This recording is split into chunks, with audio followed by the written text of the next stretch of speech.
right, Kamaron Leach here with two of the most disruptive people that I've heard on set. Now, what is going on here? How dare you, sir? We got to keep it real now. Come on. It's too serious. Life is too serious. We're trying to have fun. We put in good work, don't we? Oh yeah, I know. We work. The work level and the play level it ain't even leveled out. It's a whole lot of work, and in the process of working, you find some play, you find some fun in there, and you get the job done. That's what it is. Now, you guys are no newcomers to live performing, Grammy Award winning, in living color. Grammy nominated. Talk about it. Now, how has it been preparing for this type of production? For me, it's been a joy. I mean, really hard work. Don't get me wrong.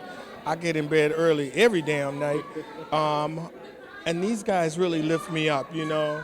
The whole cast, I feel I have to come up and meet them on their level, you know what I mean? I can't come in there halfway. And I love that feeling, man. And I feel as a company, we're going to bring you guys something real special, man. Love working with you. Absolutely. Never worked with them before. Love it, yeah. It's what he said, man. I don't even know if I can follow that. It's having a ball, but understanding our responsibility to this story. This is an iconic, classic story that we are doing our best to bring to a new generation, you know, and it's our responsibility to make sure that this generation gets it the way that we got it, you know, when we were coming up. It's big shoes to fill, man. It's huge shoes to fill, but it's not about trying to one up what was or even make better what was. It's about adding to the legacy of what was. It's about adding to the legacy of the Wiz, adding to the legacy of what Diana Ross brought to the character, what Stephanie Mills brought to the character, what Michael Jackson brought, what Nipsey Russell brought. It's just adding to that. You know, we don't want to be that one negative notch on the history of the Wiz, you know. Oh yeah.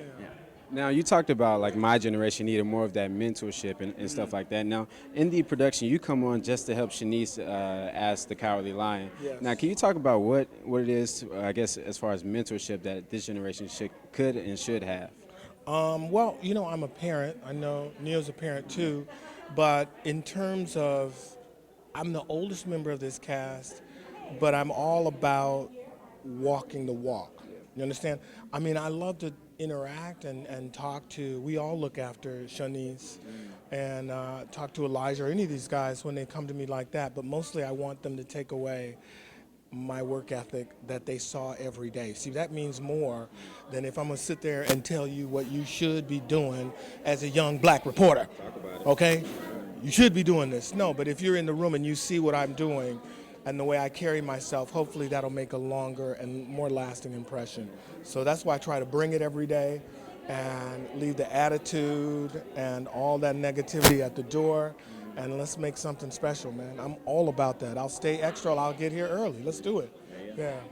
So I was speaking with Kenny earlier, the director of this production. He was talking about the specifics of the camera angles and how, I guess, rigid it is. Can you talk and I guess, attest to that as well? Well, there's 12 cameras.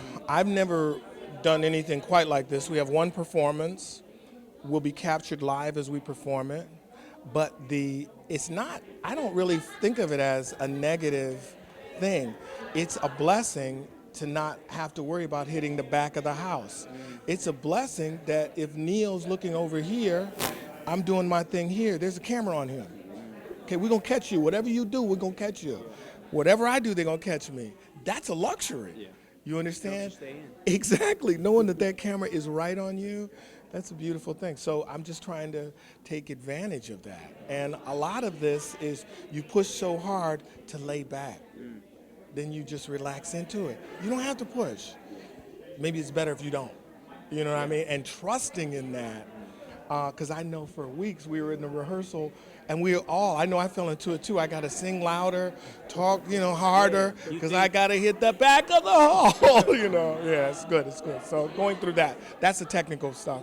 Yeah, no audience also, which I thought would be weirder. Yeah. But now that we're here, it feels good, which is a good sign. I don't find myself waiting for that audience interaction. I don't know how you feel. Yeah, like, the joke come around and there's nobody to laugh at the joke, and it's like, okay, move right along, you know what I mean? Exactly. But it's once you get in there and you see what the cameras are doing and how it all plays together, like you ignore that. You ignore that. And because when we first came in, we were thinking theater. So, Broadway theater, everything has to be that much bigger for the people in the back of the house.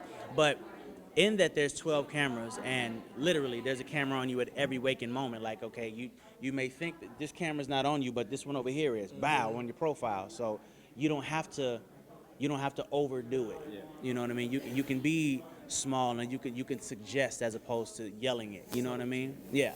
Yeah. And that's what Kenny was. Well, that's what I picked up from Kenny. He's like, understand that this is theater, but it's also television. So it's kind of a hybrid of both. So you give a little bit of the bigness, but at the same time understand that you don't have to go there every time.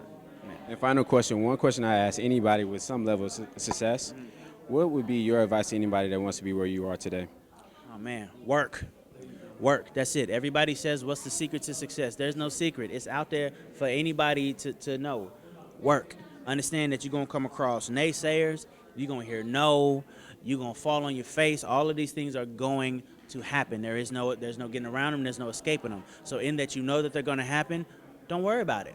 When it happens, let it be a speed bump. Get back up and keep moving. That's what it is. That's it. Ronda Rousey, get up. I'm dead serious. Get up. One of the most elegant and eloquent moments, there is a footage of Muhammad Ali when Joe Frazier beats him, and a reporter says, how do you feel now? He said, well, now I know what it's like. All those men I beat, now I know how they feel, okay? Then he said, I'm not dead, I'm not hurt, I'm gonna heal myself and I'm coming back. So eloquent in a moment of loss and flexibility. NeYo doesn't even know what he's doing. I mean, you could stay just in a musical grind, you understand? But by acting, trying all these new challenges, you're elongating and expanding your reach and your artistic voice and finding new avenues of expression. So don't be rigid. Don't walk through a field of diamonds holding these rocks, saying, oh, I got to get these to my house. No, just revel in it, man. Yeah, that's what I said. December 3rd, The Wiz is coming back. Be sure to check it out. You got the best questions. Everybody else asks us the same questions. You went deep, brother. Thanks, boss. I appreciate it.